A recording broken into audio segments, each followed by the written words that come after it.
এইবাৰ ধুবুৰীত ৰোড-শ্বৰ ৰমিৰ সন্ত্ৰাস। ৰোড-শ্বৰ ৰমিৰ বাবে এতিয়া ভয়ত আতংকিত স্কুলীয়া ছাত্ৰী।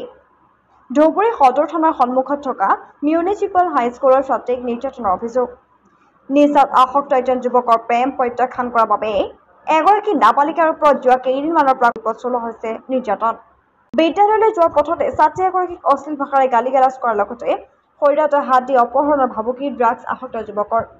দীৰ্ঘদিনৰ পৰা ধুবুৰী মিউনিচিপাল হাইস্কুলৰ নৱম শ্ৰেণীৰ ছাত্ৰীগৰাকীক শাৰীৰিক আৰু মানসিকভাৱে নিৰ্যাতন চলাই অপদস্থ কৰি অহাৰ অভিযোগ ফিৰোজ নামৰ যুৱকজনৰ বিৰুদ্ধে।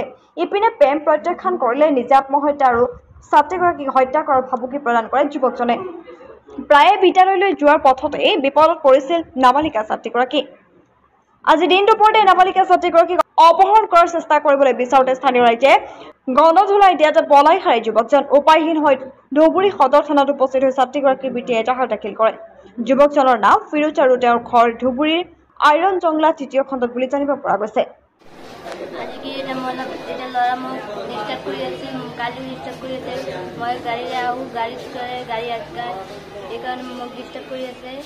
ল'ৰাটো মোক ব্লেকমেইল কৰিছে যে মই মাৰিম তোকো মাৰিব মাৰি পেলাব তাৰমানে এনেকুৱা ধৰণৰ কথা কৈছে।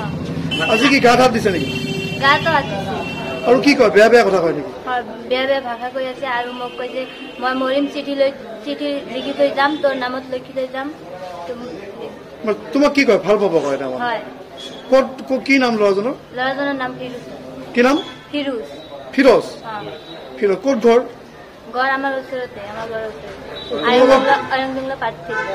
পাৰ্ট 3। তুমি এতিয়া নিজকে অসুৰক্ষিত ভাবিছানে? তোমাৰ ভয় লাগিছে নেকি স্কুললৈ অহা? হা? কিয় ভয় লাগিছে? ভয় লাগিছে তেওঁ মোক ৰাস্তাত কিবা কৰিব পাৰে, ডিষ্টাৰ্ব কৰিব পাৰে সেইকাৰণে। তুমি কোন ক্লাছত পঢ়া? ক্লাছ 9। ক্লাছ 9ত পঢ়া। ল'ৰাজন কি কৰে? গুৱাহাটীত কাম কৰে। নিচা খাই আহে। ঠিক আছে, যাও আগে দেখো না।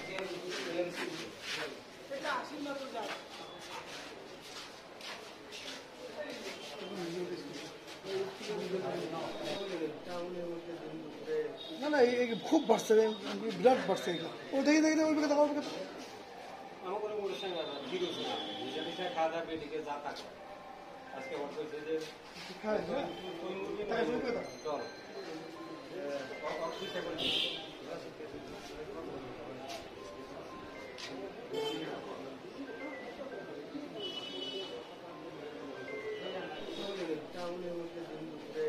না খুব বাড়ছে, বিরাট বাড়ছে।